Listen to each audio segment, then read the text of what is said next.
Magandang araw mga kaibigan. Ako mga kaibigan na mainit itong pag-uusapan natin. Kung Luistro binira ang kabalbalan ng mga Diskaya matapos magtago kay Marcoleta. Pastor Joel na gulantang at Jinggoy balik nga ba sa kulungan habang naghihintay si Napoles. Matapos patuloy ang pagtanggi ng ilang senador na wala silang kinalaman sa mga nangyayaring korupsyon, abay heto at nilantad ang kabalbalan di umano ng mga alipores ni Duterte. Kaya naman harapang binira ang mga garapal sa kabalbalan. Samantala, nabisto ni Kong Jinky Luistro ang plano ng Diskaya na puntiryahin ang administrasyong Marcos at gawing mabango ang mga Duterte. At Marcoleta, nag-aabogado nga ba sa mga Diskaya? Nako, abangan nyo po yan. Yan ang pag-uusapan natin. Pero bagong lahat, pakilike muna ang ating video, pakishare na din po. At subscribe na po kayo sa ating channel. Unahin na po muna natin ito mga kaibigan. Ito ang ibinunyag ni former DPWH Bulacan Assistant District Engineer Bryce Hernandez habang kinukwestiyon ni Ako Bicol Portales Representative Alfredo Garbince Hernandez. Harap-harapan niyang pinangalanan ang dati niyang boss na si dismissed DPWH Bulacan 1st District Engineer Henry Alcantara. Ani Hernandez, simula 2022 hanggang 2025 ay kahon-kahon na pera ang hinahatid sa kanyang opisina na kinukuha rin umano ni Alcantara.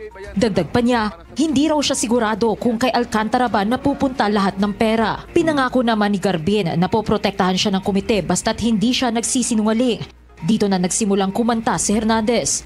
Inamin nito na naging bagman na lang daw ng mga politiko ang DPWH engineers. Sabi ni Senator Marcoleta kahapon, ligtas ka na. Hindi po ito totoo. Si Senator Jinggoy Ejercito Estrada, Senator Joel Villanueva, Yusek Robert Bernardo, at D. Alcantara. Si Senator Jinggoy po ay nagbaba ng 355 million ngayong 2025. Noong 2023 naman, ay naglabas ng 600 million si Senator Joel Villanueva. Sinabi rin niya sa kanyang sinumpaang salaysay na nakatanggap sina Estrada at Villanueva ng 30% SOP mula sa mga proyekto. Si Alcantara naman, tumanggap daw ng at least 3% na kickback mula sa lahat ng proyektong naipasa mula sa kanilang district office. At nagdemand pa raw ng additional 2% finder's fee mula sa mga contractor. Grabe mga kaibigan, no? Kaya hindi maiwasan ng mga kababayan natin na mag-isip na meron ngang kinalaman itong dalawang ito kasi nga naman hindi na to intriga at hindi na ito chismis. Na itong dalawang to nasangkot na dati sa mga kabalbalan at sa mga korupsyon, di ba? Regarding nga dun kay Napoles. O daw itong dalawang to. Tapos itong si Jinggoy nakulong dahil doon. At eventually nakalabas nga. Ganun din naman itong si Villanueva na sinasabi niya na malinis daw siya o naniniwala daw siya sa langit at impyerno. Pero noon pa man nadadawit ng kanyang pangalan sa mga usapin patungkol sa korupsyon. Tapos mga kaibigan, syempre to the rescue agad ang kanilang tropa na si Senador Marcoleta. Syempre dawit yung kanyang kaibigan na si Villanueva at sa Jinggoy, binira niya din itong si Hernandez. Samantalang mga kaibigan, napapansin ng mga kababayan natin, mukhang nag-aabogado ata itong si Marcoleta sa mga Diskaya. Ganun po ba kaya kalakas ang loob nila na sila-sila lang, mga contractors at saka yung mga opisyalis na yon? Wala po kayang mga politiko sa loob, sa likod nila? Siyempre meron, di ba mga kaibigan? Yan nga yung gusto nating malaman Pero nung ikaw yung chairman sa Blue Ribbon Committee, ayaw mo naman silang tanungin. Halos tumambay lang lahat yan. Ang ginisa nyo lang naman kasi dyan isang Diskaya. Pero nung yung mga yan, yung mga district engineer na yan, nasa kongreso, ginisa, di kumanta. Di ba? Tapos dawit nga yung pangalan ng tropa mo. Sana po matukoy yung tunay na mga proponents para po yung walang kasalanan ay hindi po nadadamay. Mahirap po na magbanggit sila ng pangalan. Dahil ito pong nagbabanggit ng pangalan ngayon ay galing lang sa amin kahapon at napatunayan ngayon na bilyon-bilyon ang ginagasta at magdadamay siya. Samantalang yung mga Diskaya mga kaibigan, nung sila yung maraming idinawit ng congressman, abay okay lang sa inyo. Na mga senador, lalong-lalo na yung mga alipores ni Duterte, okay lang sa inyo. Tapos tuwang-tuwa pa kayo nung sinabi nila na walang mga senador na dawit. Ngayong kumanta naman itong si Hernandez doon sa Kamara at idinawit niya at sangkot yung dalawa ninyong kasamahan na senador. Galit kayo? Aba, okay din no? At meron pong nag-text sa akin sa pamagitan ng emissary, ng abogado, ng Diskaya, Yan. Mr. President. Meron po palang isang congressman, kanina pong nag-hearing sila, nakausap yung abogado ng Diskaya. Kailangan, meron kayong matukoy na senador sapagkat makokontempt kayo. Ayan na naman tayo eh. Naniniwala ka na naman sa mga Diskaya. Oo, Marcoleta. 'Di ba? Puro hearsay na nga lang yan eh. Oh, tapos maniniwala ka pa dyan. Kung meron mang totoo, mga kaibigan, 'di ba, na congressman na lumapit at pinagsasabihan, inutusan itong mga Diskaya, sana pangalanan mo na lang, 'di ba? Para mas maganda. Hindi yang ganyan. Kaya ka na pagsasabihan na nag-aabogado sa mga Diskaya pinagtatanggol mo pa talaga yung mga yan Nasa akin po yung text message, Mr. President. Sa mga tweet, gusto lang nilang magpangalan. Hindi po mabuti yun. Kailangan po, sa tulong na rin po ni Senator Lacson, total naumpisan na yung mga contractors, naumpisan na itong mga kawani at opisyalis ng DPWH na talagang kandidato na po talaga sa impyerno. Matukoy po talaga kung sino-sino po yung palaging kausap ni Yusek Cabral na sila po yung sindikato dito. Para po yung walang kasalanan ay huwag pong madamay. Maraming salamat po, Mr. President. Salamat po, Your Honor.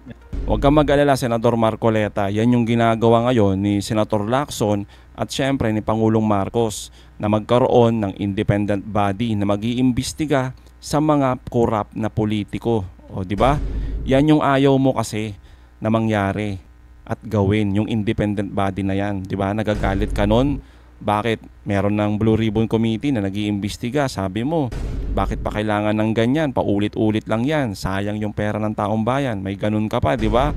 Pero mas maganda talaga na may independent body para walang bias. Hindi katulad dito. O nung ikaw yung namumuno, okay lang sa'yo pag may mga binanggit na congressman. Pero pag may binanggit na senador, nagagalit ka. O, kaya naman mga kaibigan, bistado malala ni Kong Luistro yung mga ganitong galawan ng mga Diskaya at syempre ni Marcoleta, mga kaibigan, kung sino lang yung kanilang pinoprotektahan. Eto. Let me simplify my question, Mr. Diskaya. I'm about to conclude. Yes po. Kasi naghigpit po sila ng husto para po yung... Mr. Diskaya, if I may interrupt, I will simplify the question. Yes po, Your Honor. Would you like to say na sa current administration may nanghihingi, pero sa past administration walang nanghihingi? Your Honor, meron din naman po na may nanghihingi po. Pero hindi ganun kahigpit po. For example po, hindi uso ang 3-strike policy po noon. Na pag naka-disqualified po ang contractor na 3 ulit, mabablacklist na. Alright. Sinungaling, mga kaibigan, no? Doon sa Senado, yung sinabi niya, may ledger siya, di ba? At yung mga binigyan niya, mula 2022 lang hanggang 2025. Di ba? Tuwang-tuwa yung mga alipores ni Duterte noon nung sinabi niya yan. Tapos nung sinabi niya, nung panahon ni Duterte, wala daw siyang ganyan na binibigyan. Nagkaroon lang nung 2022 kasi naging mahigpit. Di ba? Alam na natin kung saan papunta eh. Talagang gusto niya lang sabihin ng administrasyon ni Marcos ay corrupt, matindi. Pero nung panahon ni Duterte, malinis daw. With your admission na may nanghihingi din po. Question, bakit hindi mo sinama doon sa affidavit mo? Yan. Bakit hindi rin na itanong ni Marcoleta yan, di ba? Your Honor, ano po yun? Hindi naman po naging successful yun. Kaya hindi ko na po... Nonetheless, may nanghingi pa rin. Tama.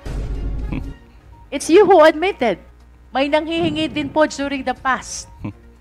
You know why I'm asking you this line of questions? Because there is a principle in the law of evidence, falsus in uno, falsus in omnibus. False in one testimony is false in all testimonies. Totoo yan. Bakit parang nagkaroon ka ng selective amnesia, Mr. Diskaya? Would you like Nakalimot. us to believe na may nanghihingi during the current administration tapos walang nanghihingi during the past administration? Yan. How would you even explain na during the past administration, top 1 contractor ka from PCIG data and yet you are claiming walang nanghihingi, unlike during the current administration. What I Kaya wish nga. to point out, Mr. Diskaya, your affidavit is full of inconsistencies and lies. Your Honor, ang affidavit po na ito ay tungkol lang po sa pagsuporta po namin kay PBBM po. Kasi po, ang kanya pong finalash po sa TV nung nakaraan po ay report po tungkol sa mga unprograms po na project. Kaya dito lang po ang salaysay ko hanggang... Okay, then let me ask you, if you are saving your statement by claiming that you are pertaining only to what the President discovered as anomalous projects during his administration, let me ask you, sino yung mga nanghihingi during the past administration? Yan. Your Honor, ano lang po, Your Honor, nung mga panahon po kasi na yun, kadalasan po yung iba po, mga retired na po, mga wala na po dito sa Yes. DPWs. Kadalasan But po, can mga you taga-DPWs lang po. Can you please identify the names with the same courage that you have when you name these lawmakers and DPWH officials in your affidavit? Your Honor, for example po, si D.E.R. Pascual po dati. Kaya lang patay na po Who siya. is D.E.R. po. Pascual? Opo, D.E.R. Pascual. Baliw Siya talaga po ang to eh, no? bago po siya namatay noon, ay pinablacklist niya po kami dahil nag-negative slippage. So siya po ang talagang tunay na nanghihingi sa amin. Huwag ka So hindi po magbanggit kami... ng pangalan ng patay na. Bakit pangalan ng patay yung binabanggit mo? Hindi makakasagot sa'yo. Oho. Kaya nga eh. Bogok eh. Yung iba po kasi sa... Ganito na lang ho kaigsi yung pasensya ng komite na ito. Bago ho tayo umabot sa punto na walang uwian. So, seryosohin po natin yung pagsagot. Hindi ho namin tatanggapin yung mga ganyan po. Nagtatanong ng pangalan ng patay. Hindi nyo na rinespeto yung tao.